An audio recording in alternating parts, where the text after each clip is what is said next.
Kamu nyetir, mobil lu kesenggol, langsung di sini. Lu sih tadi pagi nggak baca firman. Kamu nggak mampu buktiin, tapi kamu percaya banget. Ya. Heran, ya kan? Lu sih nggak doa tadi pagi. Usaha lu gagal, lu sih nggak kasih perpuluhan. Sangat masuk akal, itu nakutin loh. Sangat masuk akal. Tahu nggak, waktu kita hubungkan uang dengan keselamatan, itu witchcraft, itu sihir. Sadap, jangan undang lagi orang ini. Aku berkata kepadamu, kasihilah musuhmu, berbuatlah baik bagi yang membencimu, mintalah berkat bagi yang mengutuk, berdoa bagi yang mencacimu. Kalau pipi kirimu ditampar, berikan juga pipi kanan. Aku yang memilih kalian. Hamba berdiri di sini siap untuk menyampaikan isi hatimu. Dan aku mengaku bahwa firman-Mu berkuasa. Firman-Mu dapat mengubah seluruh hidup kami. Karena firman ini adalah Tuhan sendiri. Kami tidak butuh nasihat manusia. Kami cari suara-Mu, Aba. Berikan apa yang dunia tidak bisa berikan. Kami siap untuk menerimanya. Di dalam nama Tuhan Yesus. Amin. Amen. Oke, silakan saudara duduk. Ya. Baik.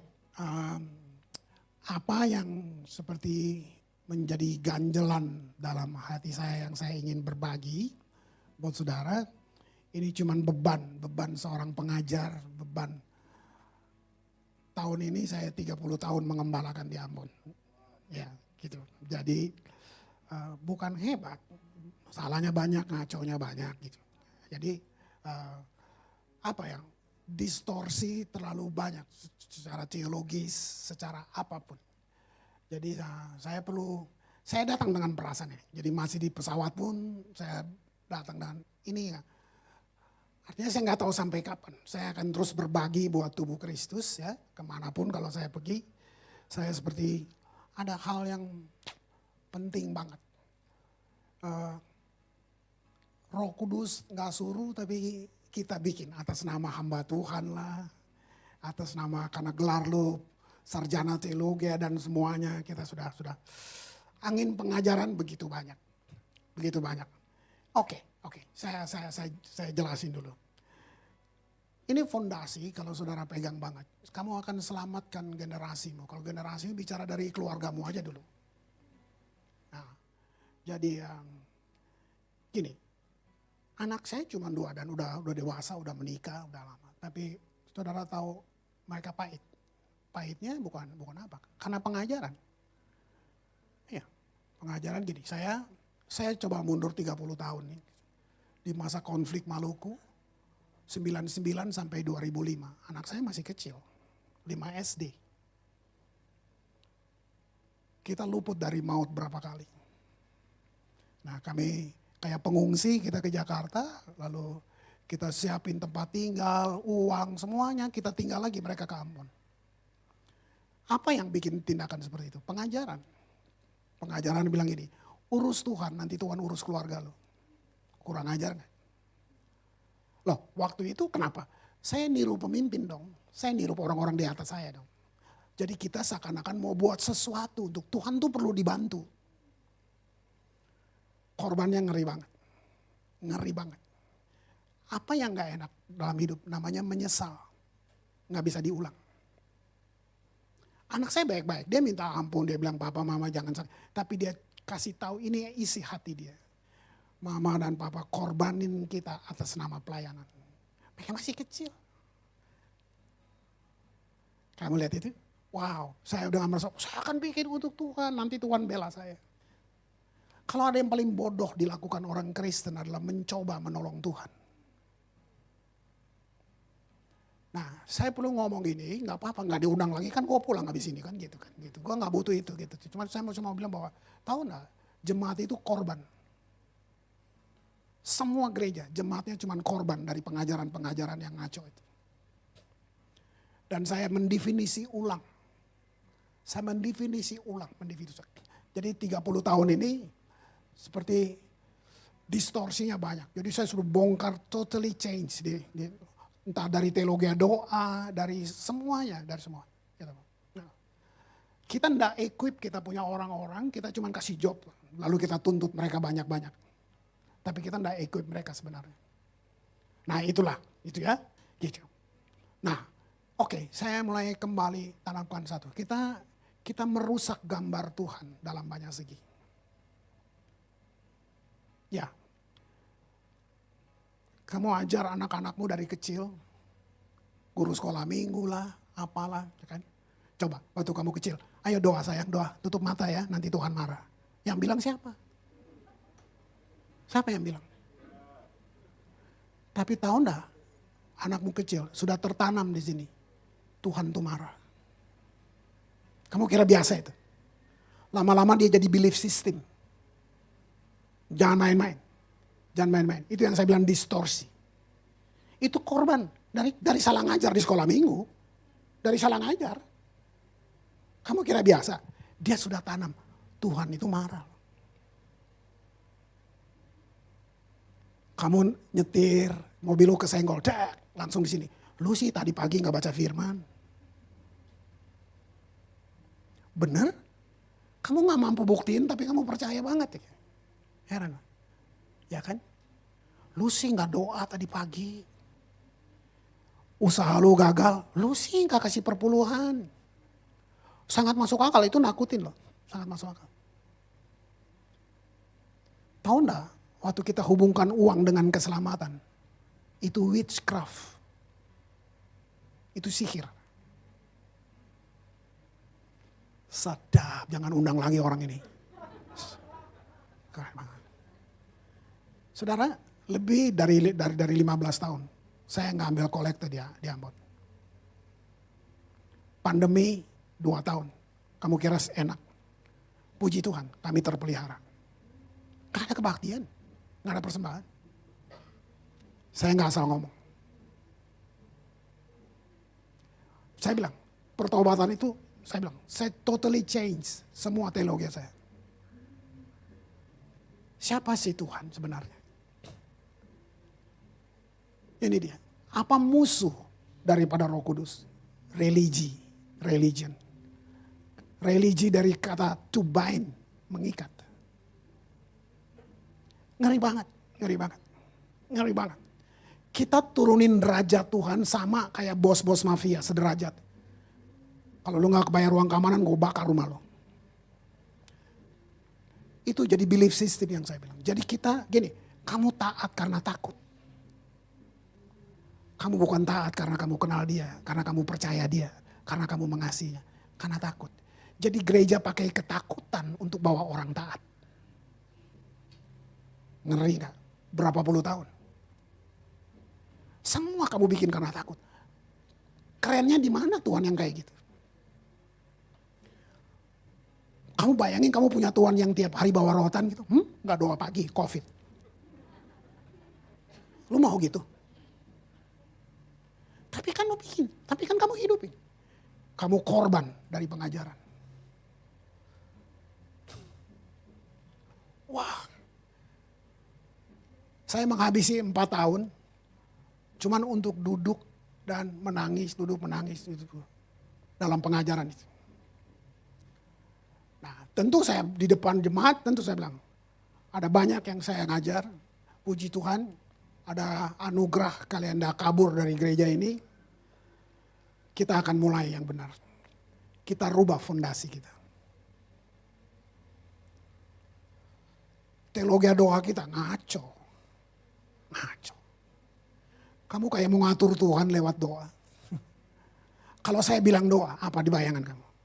Saya juga buat itu. Kita bawa list kan. Jadi Tuhan dah tahu, saya mesti tolong Tuhan ngasih tahu dengan list itu. Itu kurang ajar. Saya nggak ngerti, ternyata terminologi doa bukan itu. Doa itu 2 kata. Pertama dibilang ini, mencium wajah Tuhan. Wow, that's pray. Saya bilang, Tuhan, saya kok baru tahu sekarang setelah sekian puluh tahun. Yang kedua bilang, communicate. Jadi doa itu kamu dialog 2 arah. Lu cuma ngomong 1 arah, lu bilang doa. Makanya gak ada jawaban tapi lu tetap bilang doa. Ngeri gak? Banyak banget penyesatan. Dengan ada gerakan pendoa, setan jadi penting. Tambah sesat nih pendeta. Tunjukin saya ayatnya, Yesus bangun pasukan doa. Tunjukin.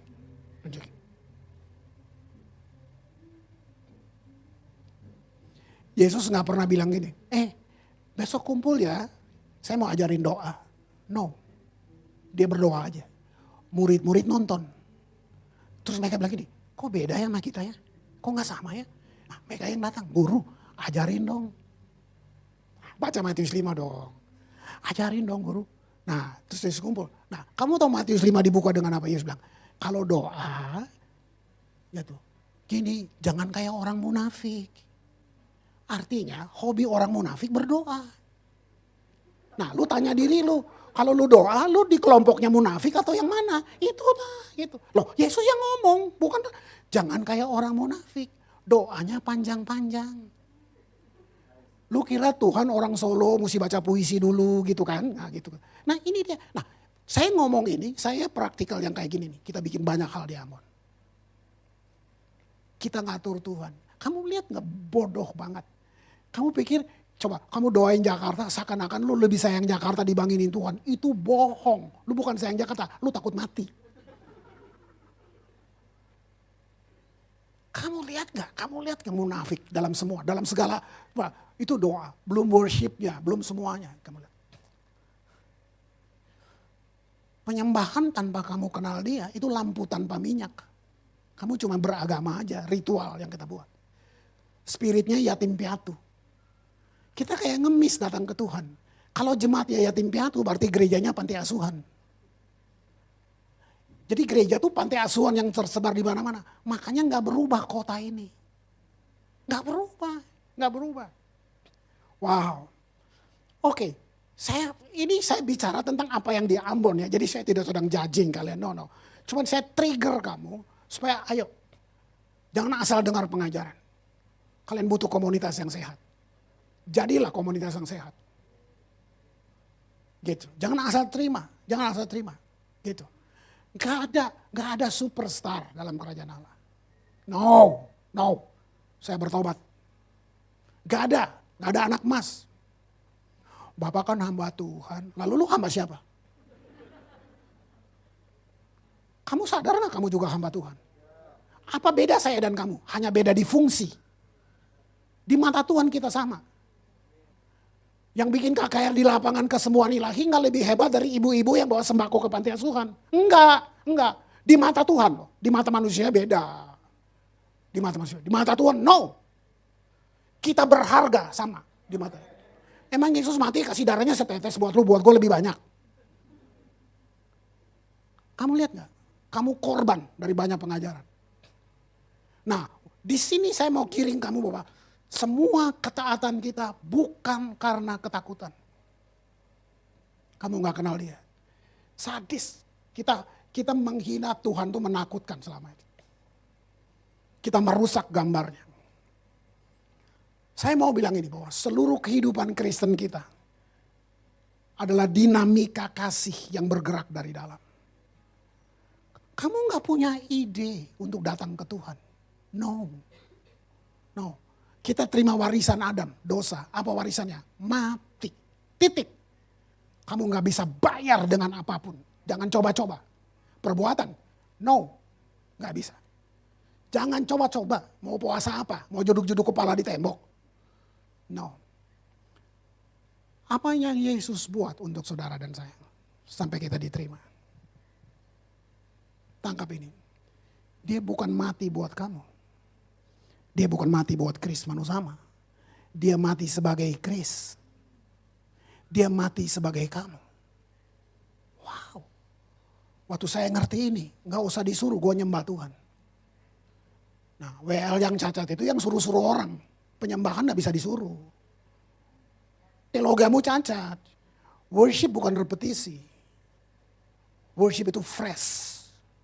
Gak bisa. Kalau lu gak nyembah bukan salah dia, salah lu. It's your problem. Kenapa lu gak nyembah?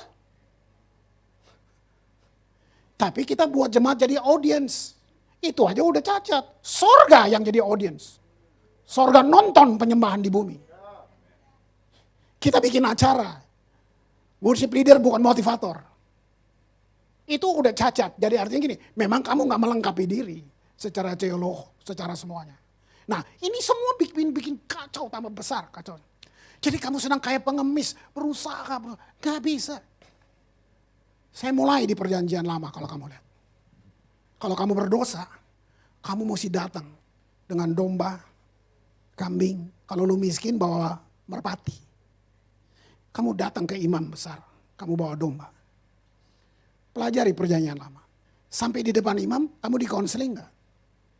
No. Kamu gak dikonseling. Dia katanya, bikin dosa apa tadi malam? Bobo sama siapa? Yang diperiksa bukan kamu, yang diperiksa domba. Itu perjanjian lama loh padahal. Dombanya gak boleh cacat. Jadi si pendosa ini, dia udah gemeter. Karena yang menentukan cacat tidaknya si imam besar ini. Jadi dia cuma, aduh semoga gak gagal. Jadi dia periksa, sempurna. Oke, dombanya yang dibunuh. Jadi pada perjanjian lama itu sendiri Tuhan sudah siapkan pengganti mati buat kamu yang berdosa. Nah perjanjian baru datang, Yesus mengidentifikasikan dirinya sebagai domba yang tidak bercacat. Siapa yang diperiksa? Kamu apa Yesus? Kenapa jadi berubah pengajaran kita? Wow, kamu lihat? Kamu lihat?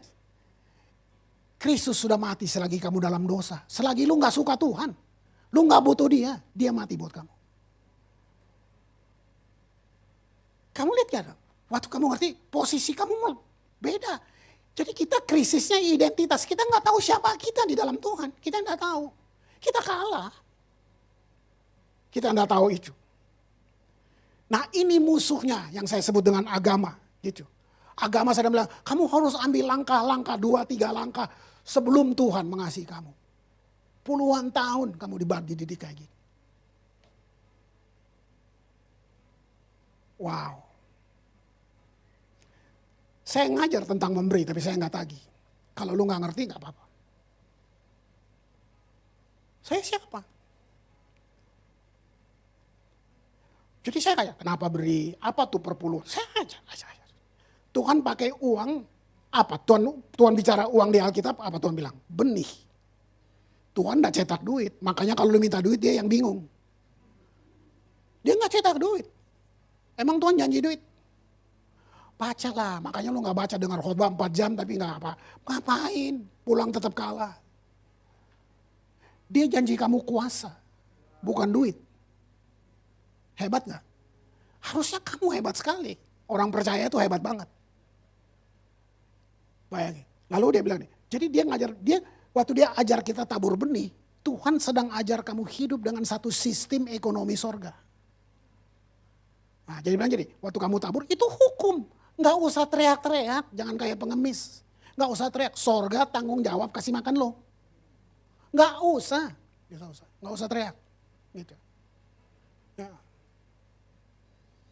Saudara undang saya, tanggung jawab lu gimana caranya gue tiba dari Ambon sampai di Jakarta. Emang gue berenang? Nah sekarang lu urusan dengan sorga. Tahu gak? Sorga tanggung jawab pelihara lu. Lu gak perlu ngemis, itu lu gak kenal. Nah jadi benih itu Tuhan bilang gini, tabur. Supaya ada makanan di rumahku. Tanya dulu, jangan-jangan makanan apa. Makanan yang bisa bikin kamu hidup dari besok ke besok. Kalau enggak, lu dapat racun. Jadi lu makan racun. Ini yang saya bilang. Nah, benih itu hukum. Benih nggak bisa gagal. Yang gagal tanahnya. Ditaruh, tumbuh. Nah, tabur benih. Nah, sekarang kamu nggak tabur. Nah, di sini penyimpangannya.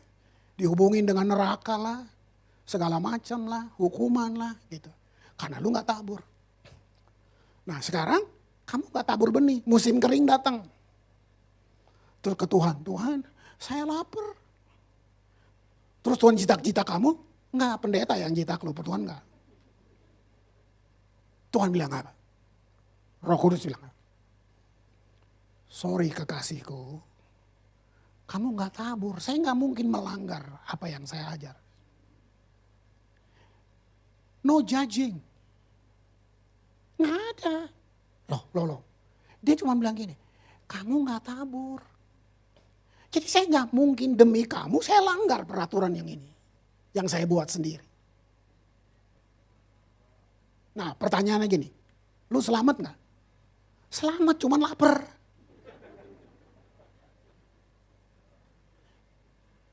Tapi kita mulai hubungkan dengan keselamatan. Nah di sini yang saya bilang, wow.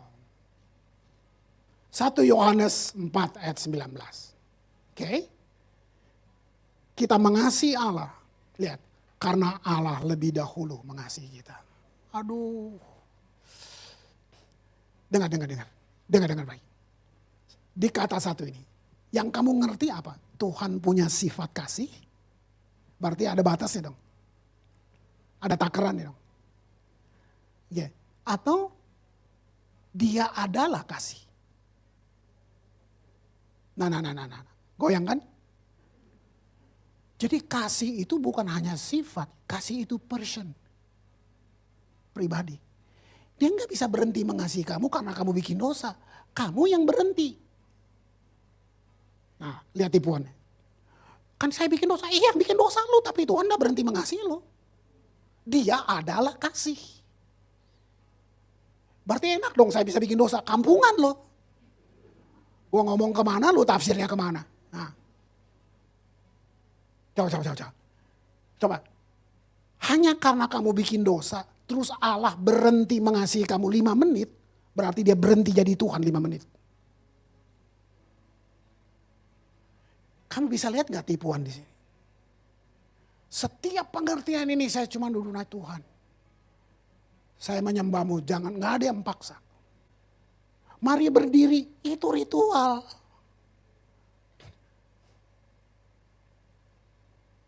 Kalau benar-benar lu nyembah, itu cuma karena connected with God. Tuhan pulihkan apa? Tuhan bukan pulihkan orang yang hilang. Tuhan pulihkan hubungan yang hilang. Apa yang hilang di Taman Eden? Relation. Hubungan kita dengan Tuhan. Kira dia sayang kamu melebihi siapapun yang bisa bilang itu. Tapi kita terdistorsi itu tadi. Kalau kamu gini, kamu bergairah banget jadi Kristen.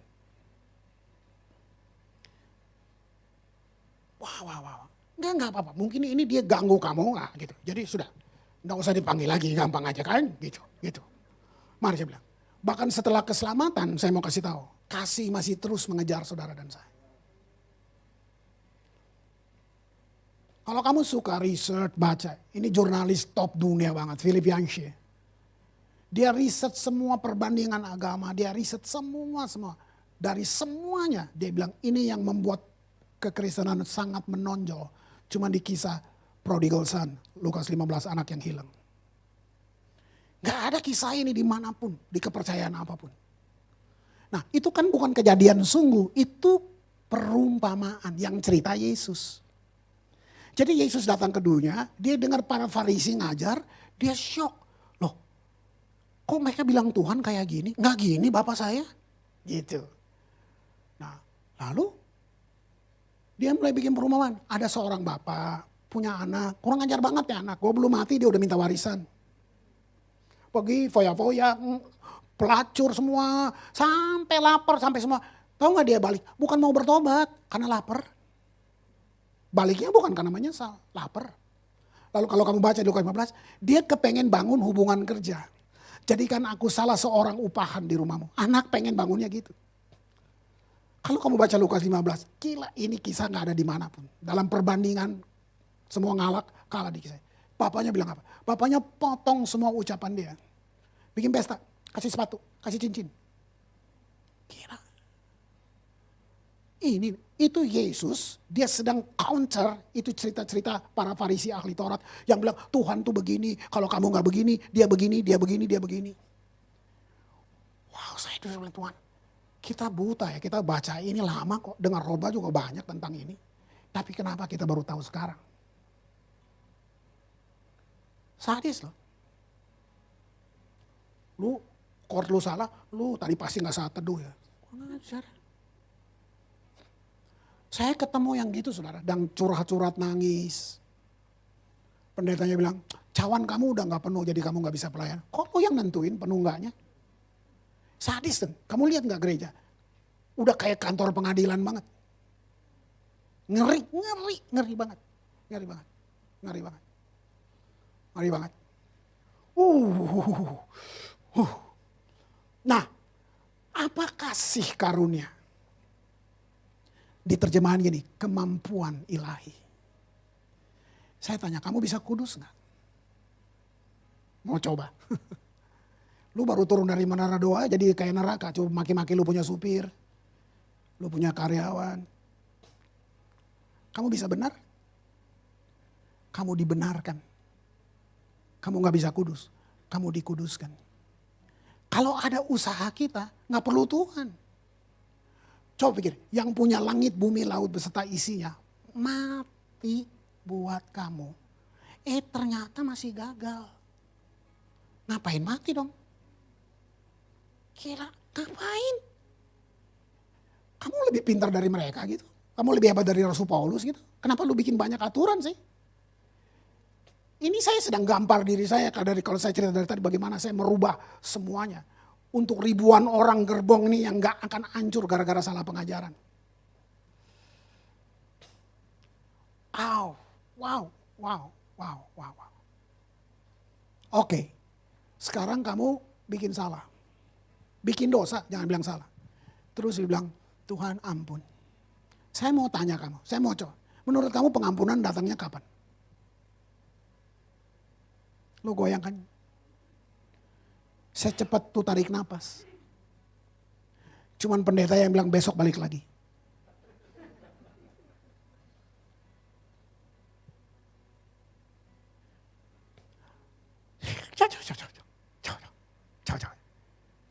Coba. Nah, kata kasih karunia bilang kemampuan ilahi. Kamu butuh kemampuan ilahi untuk bisa menggenapi apa yang dia mau. Gak bisa pakai kemampuanmu, gak bisa.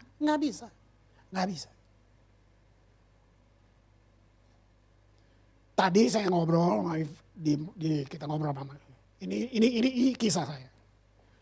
7 orang, ini saya ngomong saya mundur sekian tahun lalu. Mereka cuma panggil saya, anak-anak generasi, Om kita ngobrol yuk. Saya nggak tahu kondisi mereka. 7 orang kita di sensi ngopi, 6 nggak ke gereja. Terus saya lihat mereka, ya Om, kita dengar Om aja di YouTube. Terus, kenapa? Itu kayak gampar banget. Sorry ya Om, pendeta pakai topeng Om. Gue mau ngopi nggak jadi. Gue pendeta soalnya kan. Sorry ya Om, gereja panggung sandiwara Om. Aduh, anak-anak muda mau marah, mau kesel. Saya lihat mereka. Menurut Om gimana? Dia mulai tanya, dia cerita. Mereka nggak ke gereja. Saya cerita dong. Waktu saya cerita dia main HP. Dalam hati gue, kurang ajar ya anak-anak. Dia tanya gue tapi dia main HP. Ternyata dia nggak main HP, dia riset. Jadi saya ngomong dia, salah Om, mati gue. Untung gue nggak belagu. Kasih waktu ya, saya belajar lagi ya. Mereka tambah senang. Tahu nggak? Ini yang ganjel saya. Saya pengen pulang ke Ambon. Saya pengen rubah semuanya. Saya kumpul, saya punya staff. Kita harus gini. Apa contoh Alkitab tentang seorang pelayan Tuhan? Pendeta lah, siapa? Contohnya cuma, and Jesus made himself nothing. Wah ini aja udah gagal. No reputation. Dia yang Allah, nama di atas segala nama, made himself nothing.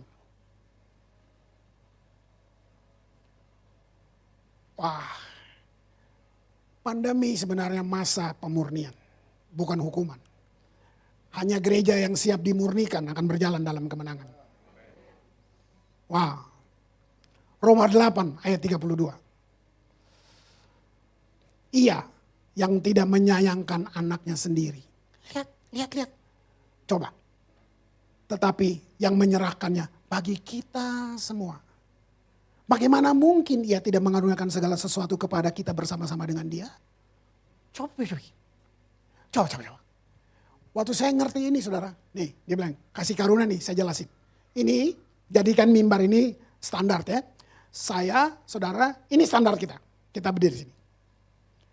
Kita jatuh. Plung. Siapa yang bisa angkat? Kebaikan kamu, uang, jasa apapun, pengetahuan, apa? Warisan Adam cuma satu, mati, nggak ada yang lain. Nah, kasih karunia tadi saya bilang person. Ada satu pribadi, dia bilang membungkukkan dirinya. Oh my God. Jadi gini saya bilang, Tuhan, tahu enggak saudara, kalau kamu tambah dalam mengerti gini ya, lu nangis bukan karena susah. Lu tuh bisa nangis karena Tuhan, kok baik banget sih Tuhan. Kok model karoseri kayak anjing babi gini, lu masih mau sayang sih gitu. Nah, itu yang bikin kita nangis. Yang bikin kita, gue mau taati, bukan takut, nanti neraka lo, kampungan. Neraka ada di Alkitab. Kutuk ada di Alkitab, tapi itu bukan inti pemberitaan. Tuh kan, mulai goyang. Emang Tuhan ciptain iblis? Iseng banget Tuhan, gue gak ikut Tuhan yang gitu. Tuhan ciptain malaikat. Yang bikin malaikat jadi iblis siapa? Adam, manusia. Waktu dia kasih otoritasnya. Apa yang bikin kamu akan ke neraka? Bukan Tuhan, konsekuensi dari kamu menolak dia. Wow. Nah, oke. Ada satu pribadi yang menundukkan diri, dia ambil kamu. Itu, kasih karunia. Dia ambil kamu kemana? Bukan ke sini. Dia bilang gini, sederajat dengan dia. Wow. Tuhan, segini kah? Oh ya, kamu mahal. Kamu mahal. Kamu lihat gak betapa berharganya kita? Loh, dia gak mati buat malaikat kok. Malaikat salah buang, terserah. Kamu salah, dia turun ambil kamu. Malaikat gak boleh panggil Tuhan Bapa, kamu panggil dia Bapa. Tapi kamu terkontaminasi, kamu terdistorsi dengan semua pengajaran yang ngaco. Terus kamu sampai mati terhukum terus. Siapa yang hukum kamu? Ya setan itu. Si pendakwa siang dan malam menghukum kamu. Wow. Jadi ada satu yang disalah mengerti gitu. Banyak orang menganggapnya sebagai satu yang mereka dapat kalau saya sudah buat ini. Kalau lu bisa lu tepuk dada. Lu merasa lu hebat. Sekarang saya coba saya kayak rangsang saudara. Sekarang saya coba mau tanya. Menurut kamu siapa orang paling berdosa di dunia ini? Lu pasti bikin list. Kamu gak tulis diri kamu tulis orang lain. Hitler. 5 juta orang Yahudi. Belum lagi orang Eropa. Kira-kira berapa? 11 juta dia sudah bunuh. Kamu punya banyak list tentang orang berdosa. Mau Zedong. 50 juta orang yang gak sepaham dia bantai semuanya. Itu kan? Memang itu. Waktu kamu merasa kamu bermoral, yang lain kamu rendahkan. Itu. That's religion. Tahu gak Paulus bilang apa? Aku bersyukur. Karena Tuhan yang oleh kasih karunia mempercayakan aku untuk pemberitaan Injil ini. Dari semua yang paling berdosa, akulah yang paling berdosa. Wow. Ada yang mau ngaku gitu? No. Ini yang saya bilang. Kita angku. Kamu udah puasa. Berapa hari? 3 hari. 40. Kamu lihat. Kamu puasanya apa? Esther, Daniel. Yang satu, gua Nabukadnezar. Kamu bisa lihat, kamu lihat. Kita kayak di sini nih, bro. Kamu lihat, wah kita jadi bulan-bulanan banget. Oh, Efesus 3:16. Aku berdoa supaya ia menurut kekayaan kemuliaannya menguatkan, meneguhkan kamu oleh rohnya di dalam. Pentingnya roh di dalam batin. Saya berhenti sebentar. Firman tanpa roh, huruf mati. Roh tanpa firman, sihir. Kita main-main, Pantokosta kan jago di situ, sudahlah. Kalau udah bilang, kata Tuhan, siapa yang berani lawan? Lu tanya lagi, Tuhan yang mana? Nah, mestinya gitu. Ini, saya kepengen kamu merdeka, kamu sehat, kamu mesti kenal banget Tuhan, kenal banget, jangan kata orang. Kalau ada nubuatan dan mulai sifatnya judging, tolak dalam nama Yesus. Nah, karena kamu gak belajar. Alkitab bilang apa? Nubuatan bukan buat menghakimi, nubuatan untuk membangun. Mau dia ngaku dari sorga langit ketujuh kalau dia udah mulai dia menghakimi, tolak dalam nama Yesus. Apa karya Roh Kudus? Apa? Judging? Kalau dia judging namanya bukan Roh Kudus. Itu. Roh Kudus Yohanes menulis, menginsafkan kita. Menginsafkan. Roh Kudus akan bongkar semua dosa lo. Tapi dia ngapain tujuan? Menginsafkan, bukan judging. Kalau judging gue udah mati sebelumnya. Udah gak sanggup. Dia menginsafkan. Lalu habis itu apa? Fase memimpin kita pada seluruh kebenaran. Itu keren. Tuhan gua keren. Bukan tunggu lo ya, neraka lo ya. Nah, bukan gitu. Aduh, kamu tahu gak kalau gini? Atmosfer ini beda banget. Sorga apa atmosfernya? Joy. No more crying there. Dibilang itu. Luar biasa. Luar biasa. Jadi gini, kamu tetap ada dalam tekanan, tapi kamu tetap joy. Itu yang krisis akan mengekspos siapa kamu, karena kamu kenal siapa yang pelihara kamu. Bukan tentang nyanyi. Kita ada dalam krisis yang sama, tapi kita terekspos, terserah positif apa negatif, tinggal itu. Gitu. Kamu tetap bisa bahagia, kamu tetap tidak kecewa, sekalipun dalam tekanan. Kenapa? Karena dia di dalam kamu. Nenek moyang dari seluruh teologi ada dalam kalimat ini. Christ in you, the hope of glory. Sini. Itu nenek moyangnya. Makanya saya bangun pagi, saya gak bawa list berdoa sama Tuhan. Saya gak bikin konsep. Itu agama. Saya duduk aja. Dialog batin. Baru ngobrol. Karena communicate. Saya gak pengen tahu. Paling thank you Tuhan untuk nafas baru. Lalu saya ngomong sama diri sendiri. Chris, ingat ya. Christ in you, the hope of glory. Lalu saya declare firman misalnya. Hikmat firmannya ada dalam kamu. Biar dia memimpin kamu sehari ini. Jadi saya enggak konsep-konsep. Kalau enggak ada, ya diem. Kayaknya Tuhan perlu dibantu. Jangan. Dia sudah tahu sebelum kamu minta, Matius 5. Jadi communicate. Bisa enggak lu lagi nyetir doa? Bisa kan? Oke, pakai kata ini. Apa itu hidup dalam hadirat Tuhan? 2 jam di kamar. Lalu yang 22 jam di mana? Ini kan agama kan. Mesti gini. Hidup itu dalam hadirat Tuhan itu apa? Cuma gini, menyadari Tuhan 24 jam. Keren banget. Lagi makan, communicate dong. Lagi nyetir, bisa gak lagi nyetir doa? Bisa dong. Tutup mata, nabrak lu nanti. Baik. Bisa nggak senatural itu Kristen tuh? Bukan aturan yang nakutin yang semuanya. Wow, indah banget. Kenapa kamu nggak dialog sama Tuhan? Ngobrol apa aja sama Tuhan. Sampai yang konyol. Jangan sama orang dia gosipin lu nanti. Enakan sama Tuhan lu ngobrol. Coba, lu tanya 3 pendeta, jawabannya 3. Tambah bingung gak lu? Siapa suruh lu nanya dong? Ada Tuhan yang lebih hebat, lu nanya sama orang. Wow.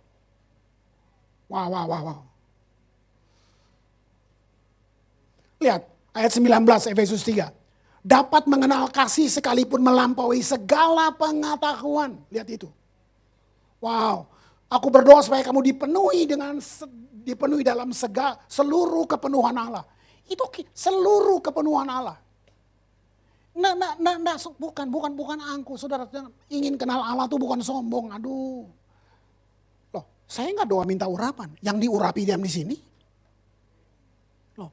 Loh, nah ini kan itu kenapa? Tadi religion spirit tadi kita basa-basi. Saya bersyukur untuk pengurapannya. Bukan minta. Kalau minta berarti saya belum kenal. Dia diam di sini. Christ in you, the hope of glory. Kristus di dalam kamu, pengharapan akan kemuliaan. Kamu tahu nggak bedanya kita sama Musa, Abraham, Daud, semua Elia, semua orang perjanjian lama. Mereka hidup dengan realitas yang di luar. Roh Kudus nggak ada, Yesus juga nggak ada. Jadi Roh Kudusnya perlu datang, baru mereka bernubuat, baru termanifestasi karya-karyanya. Roh Kudus nggak ada di dalam mereka. Kamu dan saya hidup di mana realitasnya ada di dalam. Tapi kamu dan saya dalam prakteknya kita kayak anak yatim sampai sekarang. Apa-apa, pilek cari hamba Tuhan, jerawat cari hamba Tuhan, segala macam. Apa sih? Lu punya yang lebih dari dukun ada di dalam kamu. Kepadamu kuberikan tahun masa yang akan datang. Lebih dari dukun ada di dalam lu. Tapi kamu gak mau. Kamu krisis identitasmu. Ngapain puluhan tahun ke gereja kalah terus? Wow, bayangin nih. Ini misalnya kita ke sorga nih. Ketemu Musa. Oh Musa, ceritain dong gimana rasanya belah laut Kulsum. Selfie dulu.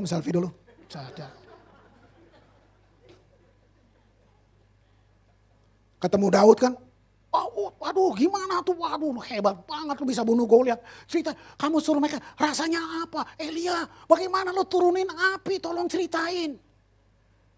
Oke, mereka akan datang ke kamu dan mereka bilang ini, tolong cerita sama saya. Gimana rasanya Roh Kudus diam di dalam kamu? Gimana rasanya Yesus diam di dalam kamu? Kamu riset ya, jangan terus percaya. Lu tahu gak kalau lu mati sekarang? Lu langsung di sebelah kanan Bapa. Elia gak di situ, Abraham lagi gak di situ. Oh enggak, orang percaya. Kita yang sudah di dalam. Apa yang dibilang ciptaan baru? Kamu ada itu identitas. Identitasmu bukan di suku, harta, apa. No. Itu dunia punya. Itu dunia. Status sosial yang dunia kasih itu. Identitas kamu di dalam Kristus. Apa maksud ciptaan baru? Artinya gini, dulu belum pernah ada. Wow. Sudah mulai tambah-tambah sesat, kita akhiri beberapa ayat aja. Oke. Ya, nah gitu. Roma 5 ayat yang kelima. Ya. Roma 5 ayat yang kelima. Pengharapan tidak mengecewakan. Karena kasih Allah, kata telah, bukan akan. Nanti kalau lu baik. Bukan. Telah. Berarti udah terjadi. Ya. Gitu. Wow. Pengharapan telah dicurahkan di dalam hati kita oleh Roh Kudus yang telah dikaruniakan kepada kita. Aduh, keren banget. Ayat terakhir, ayat menjelaskan ayat, oke? Efesus 3 ayat 20 dan 21. Bagi dialah yang dapat melakukan jauh lebih banyak daripada yang dapat kita doakan atau pikirkan. Seperti yang ternyata dari kuasa yang bekerja dalam kita. Bagi dialah kemuliaan di dalam jemaat dan di dalam Kristus Yesus turun-temurun sampai selama-lamanya. Ingat, saya dan kamu beda di fungsi. Saya tutup dengan satu kesaksian.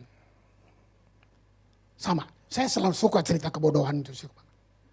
Saya sudah bilang, dulu kalau saya nasihatin orang, gila, sadisnya ampun. Ada pepatah Cina, jadi bukan firman Tuhan, ini pepatah Cina coba. Ya. Jangan bunuh lalat di kepala temanmu pakai pisau. Bukan lalat yang mati, dia juga mati, maksudnya gitu. Nah kan, udah lalat kecil gitu lu bunuh pakai pisau lagi kan ya. Oke, nah sekarang praktikalnya kita kan judging orang gitu kan. Nah ini saya cerita kebodohan saya. Orangnya gak bertobat. Jadi dia datang, ini mundur puluhan tahun. Om, ayatnya dilarang merokok mana? Wah keluarin dong ayat. Wah itu keluarin pisau tuh maksudnya. Jangan belanjakan jerih payahmu untuk sesuatu yang bukan roti. Coba, itu kan roti om. Ini rokok. Dah tuh kurang ajar nih anak. Nah kamu lihat. Aduh.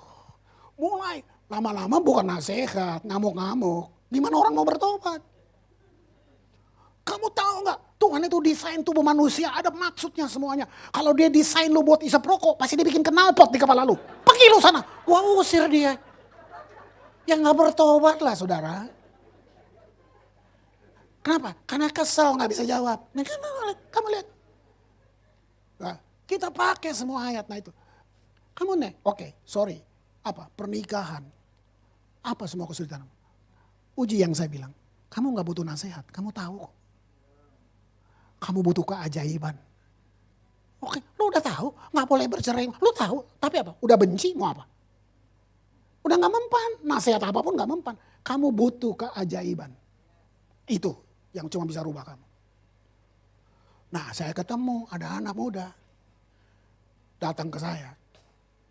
Gak bisa berhenti rokok. Jadi saya ngobrol. Lalu, ya om, saya ke satu pendeta. Saya minta doain.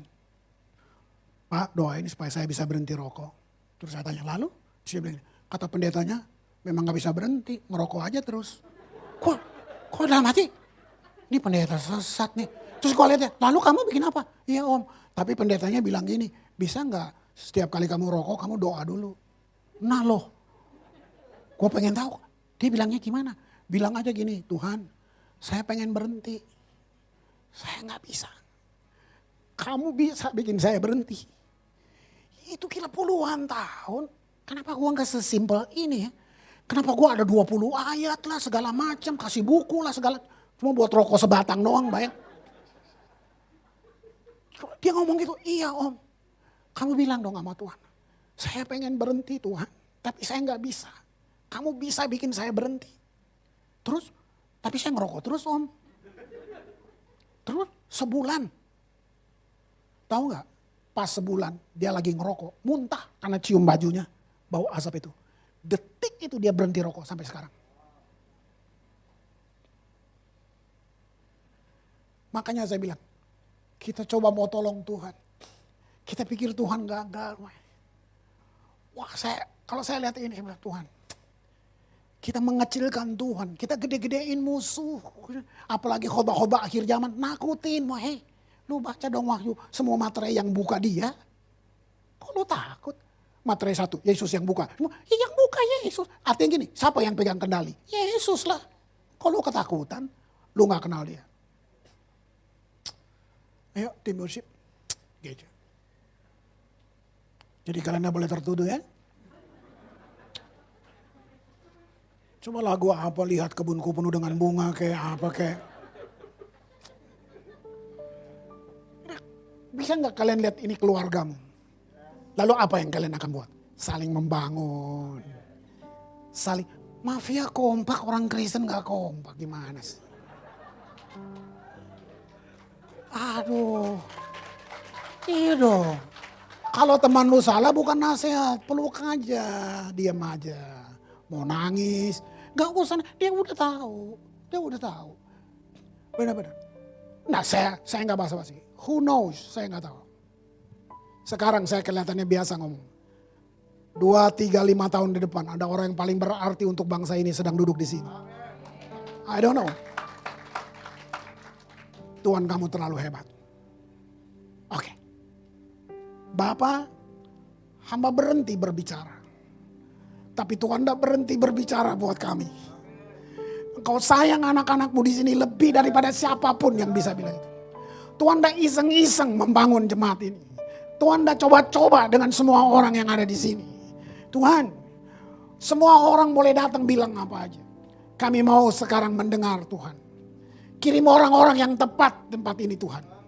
Tuhan berkati mereka karena itu kehendak-Mu. Terima kasih. Aku memanggil utara, selatan, timur, dan barat.